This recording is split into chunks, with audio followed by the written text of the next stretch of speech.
It's Spooky Month once again! You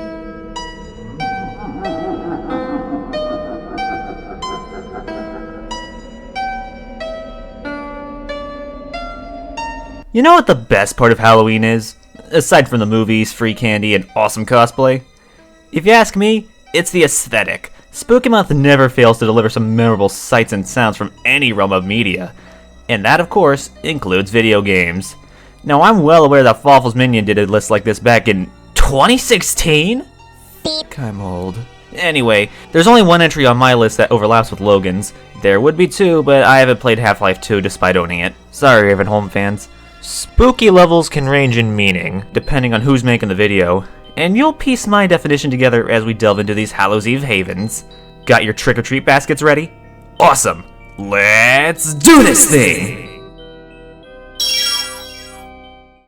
Funny how sometimes the month of terror gets your heart racing, as sometimes your body has to do the same thing to escape some scary situations. Ironically, there's only one thing scary about this game, and it's those dang silver coin challenges! Alright, Haunted Woods still rocks though.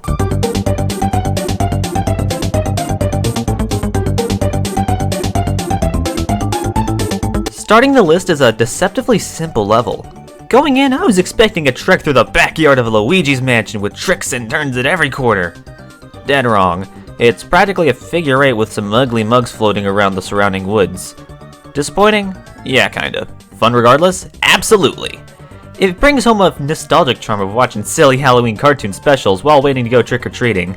Not to mention how much I love the music. It keeps the fun energy that Diddy Kong Racing's known for, while adding a sense of mystery and suspense. Funny thing is, the track's surprisingly light on speed boosts. The zippers are few and far between, and during my recordings, I didn't see a single blue balloon.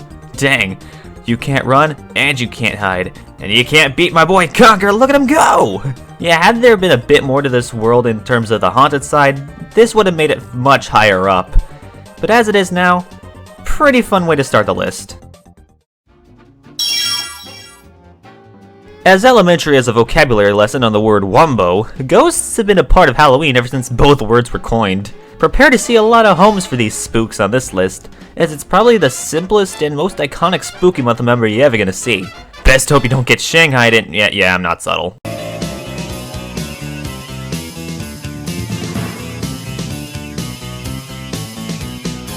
One of my favorite levels in Battle for Bikini Bottom, as well as one of the hardest. The Flying Dutchman's Graveyard houses some really cool segments and set pieces like the broken down ships and the various grave pushing puzzles. Something I noticed while replaying this level is how much the level experiments with SpongeBob's wall jump, and even has this moment that makes me think of Sonic Heroes. And don't go thinking that SpongeBoy Me Bob is the only one that gets any spotlight. Sandy's always been in the swing of things, and it helps out thanks to her faster combat and awesome glide. You also gotta love the music. Sure, the level looks deep, dark, hazardous, and robot infested, but the music pumps you up to take on anything in your way, including said swarms of Plankton's robots, and a special surprise after taking care of the Planktron's power supply. What really cements the Dutchman's Graveyard's place on this list is the fight with the Dutchman himself. Sure, it's pretty easy, unless you're an idiot like me, but still, you're fighting the Flying Dutchman himself. All of that, on top of the fun puzzles and adrenaline-pushing enemy encounters, makes this a pretty fun detour in this spongy adventure. But here's hoping I don't have to deal with the fire or uranium bombs. Luigi may have his own line of mansion scouring adventures, but Mario's been through so many he might as well be a Ghostbuster. Boo houses in Mario are widespread and mostly beloved to those who love a good cranial challenge. The hardest challenge for my head is wrapping it around one little question. Am I just nostalgia blind?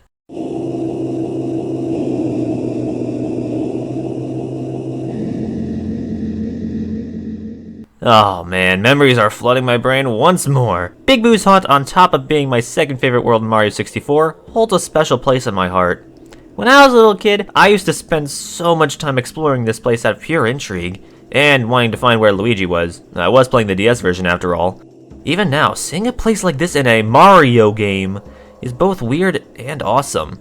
You get to go ghost busting, ride a merry-go-round, play with the Vanish Cap, get war flashbacks from crap! And in the DS remake, you get to fight King Boo himself to unlock the single most overpowered character in the game.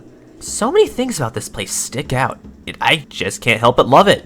Even the way you enter is unique. You gotta find the Boo that has the level inside its body, and defeat it to get access to it. That in itself is also a good teaching element, since you need to know how to defeat boos to get a good chunk of the stars here. One complaint I do have is that the level is somewhat cramped, but maybe it was done to evoke a sense of claustrophobia on top of the ghost infestation. You clever sons of phantoms. Not all entries on this list are going to be strictly horror or ghost themed. Some places are spooky in different ways. You can't really explain it, but once you enter certain levels, there's only one sentence that comes to mind. Get me out of here!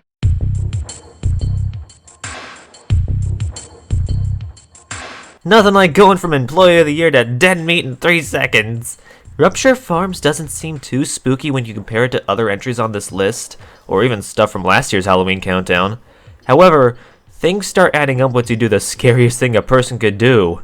Start thinking. Look around. Blood on walls, Mudakin slaves to rescue that are at risk of bodily harm or worse at every turn, sligs that will happily murder said Mudakins, and the only source of hope coming from the occasional joke from the other Mudakins and their rare bird portals.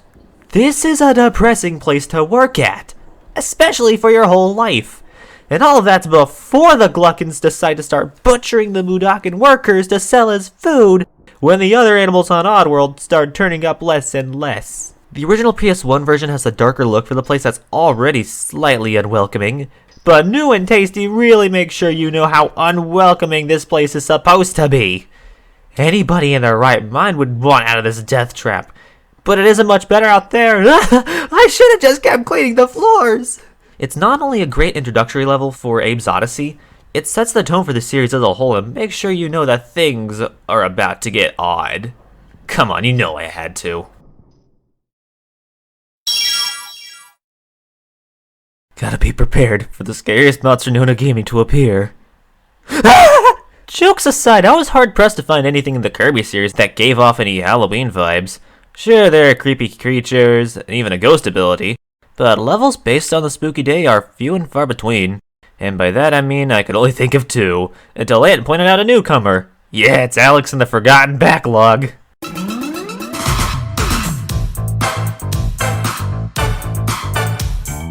By aesthetic alone, this makes a pretty compelling argument for being my favorite Kirby level ever. The entire place is an abandoned haunted house attraction for kids at a shut-down amusement park. From the carpet pattern, swirling lights at the entrance, and more lame jump scares than a FNAF fan could ever dream of, it nails the feel to a T. Shortly after going in, you realize that the place is actually haunted, and that you still need to save your Waddle Dee buddies. The entire level is super memorable, and really fun thanks to some subtle platforming puzzles and our introduction to the Lightbulb Mouthful mode. However, you gotta use it wisely, since these ghost Gordos become spiky moths once you illuminate yourself. The puzzles are easily my favorite part of the level. It makes me think of those mirror room funhouses at the fair. That feeling gets quadrupled once you realize fake entryways will be coming up, all culminating in you shooting those silly jumpscare aliens with free refreshments. I love this level so much. It combines the childlike wonder of an amusement park attraction with all the fun that comes with it. Sadly, much like most good roller coasters, it's over faster than you'd like. Had the level been a bit longer, it would have been much higher up. But one thing's for sure, I'm getting back in line to ride it again! You know what? I'm getting real sick of these ghosts. Let's rep something else here. Oh! Robots are pretty cool Halloween costumes. And so are vampires. The latter has some pretty great cereal that's waiting for me outside my recording booth. So what happens when you put both of them together? Lawrence, you brilliant beetle!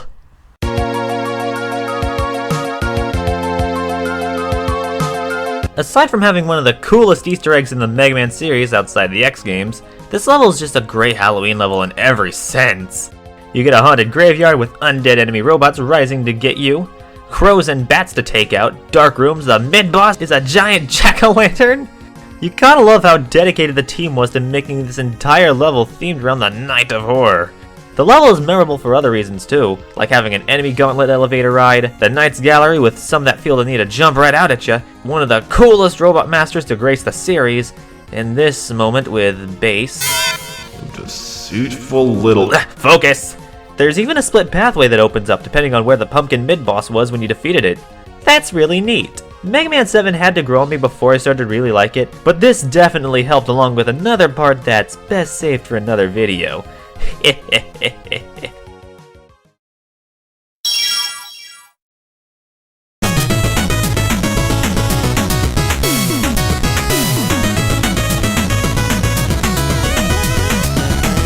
Man, for a place for the dead, the music sure is lively. Seriously, this theme is what happens when the G falls off the graveyard sign. It's a good thing Shovel Knight brought his red armor for the occasion. Don't want the enemy to see you bleed, since this level can get quite tricky with its enemies and gimmicks. Shrubs you need to whack with your shovel to get them to float, graves to bounce on, and areas only lit up by the occasional lightning strike. Also fitting the theme are the enemies themselves. Almost all of them are skeletons ready for a sword duel. There is also electric frogs. Okay. You better know how each of the gimmicks work, and you'd better be good at improvising. Some sections can get pretty hard if you aren't on your toes at all times. Most of my deaths came from the dark sections near the end and their moving platforms. Fitting out the level with this game's Grim Reaper has you trying to cheat death a lot. And speak of the devil, Spectre Knight is just awesome. Not only is Spectre of Torment my favorite of the extra campaigns, his fight's really neat too. Light on gimmicks and fast paced. It's like a real night duel. Unfortunately, some deaths from the lights out segments feel a bit cheap.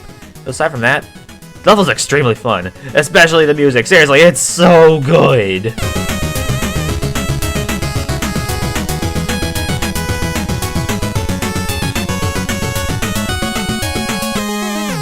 Night of the Living Dance!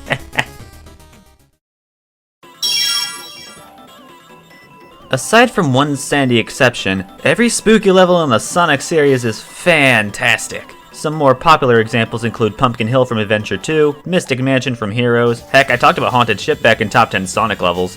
However, today, I want to bring attention to a game that I love and that doesn't get enough attention.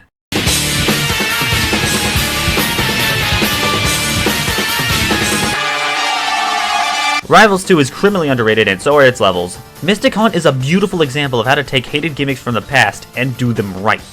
Remember how in Sonic 3 and Knuckles' Sandopolis Zone you had to stop and turn on the light so ghosts wouldn't hurt you? It was annoying and slowed down the pace of the level. Mystic Haunt fixes that by having the switches be buttons on the track that you automatically run over. Genius! And believe me, that's only the beginning of the awesome in store. Even though you're racing against another character, the level still finds ways to puzzle you without slowing you down too much, like opening paths with the red buttons, or these matching with good timing challenges in Act 3. Best of all though are these portals. These four especially, as they all have their own puzzle, so you can play this level multiple times and get a new challenge each go! Ah, that's so cool! And par for the course for Sonic, it has the great music and energizing speed sections with fun platforming sprinkled in. Also props to this stage for having one of the better bosses in Rivals 2. Even if it is, sadly, pretty easy. Mystic Haunt never fails to stand out whenever I replay Rivals 2, and I look forward to it every time I do. And given we also have a Wild West level as well, it's amazing this one stands out as well as it does.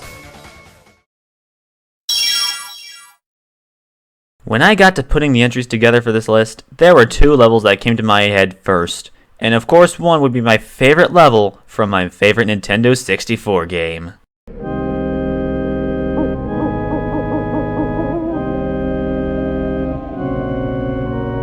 Quick disclaimer, I was having problems recording for this game, so all footage will come from SANL's Let's Play. With that said, I absolutely adore this level! Out of all the levels to solely embrace Halloween, this level does it the most and the best.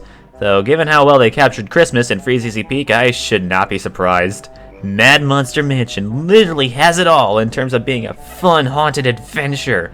The abandoned church with a ghost hand playing the organ, the Bramble Hedge Maze, the sliding tumbler challenge. Mumbo literally turns you into a friggin' pumpkin! Not only is this place fun, it gets weird. When in the pumpkin form, you literally have to flush yourself down a toilet to get a jiggy. What the heck? The music is also one of the best tracks in the game. The environmental sounds mixed with the organ at the beginning and those familiar Banjo-Kazooie instruments just tie the entire place together. Mad Monster Mansion is many things. My favorite mansion level, my favorite Banjo-Kazooie world, and would be number one, but there's a certain other 3D platformer that I still need to praise. Of frickin' course I would!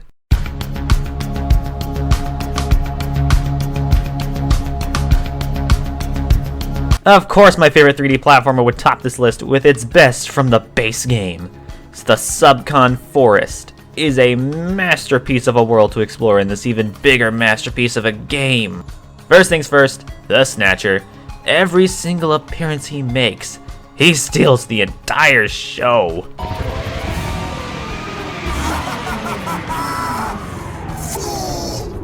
Oh, wait, it's you. I'm not heartless. Every so often, I sneak into mailboxes and steal letters, then deliver them to my minions. That way, it's almost like someone cares about them. Did you just color me blue with my own attack? This can't count, right? Surely this doesn't count. He's great, and so is his fight. Speaking of which, every mission here is fun. Whether it be burning paintings to open up the world, exploring a well with a hook shot, getting the crap scared out of you by Queen Vanessa, beating the daylights out of a toilet, wait, another one! The best part is, even if you're not completing your contractual obligations, the forest itself is an absolute joy to explore thanks to fun set pieces like the grabby mud, the dweller bells, and the cherry bombs that you use to shatter ice to get more goodies. On top of being a really cool setting to explore, it can also get genuinely creepy, which is definitely a bonus. Sometimes a good shiver down the spine completes the experience. My own goosebumps come from the nooses that flirt with you when you swing on them, and these fire spirits getting too relatable to me when I have to fight Zelda in Smash Bros. Ultimate. We want to die! Yay! Before Seal the Deal and Naki's Metro came out, the Subcon Forest was my favorite level in the game, and even now, it remains one of the absolute best. I'm Alex S. Warrior, and I got a fat stash of Skittles and Reese's Cups to scarf down. You'll have a nice Halloween. See you in the next video. Give bye. I'll never turn back.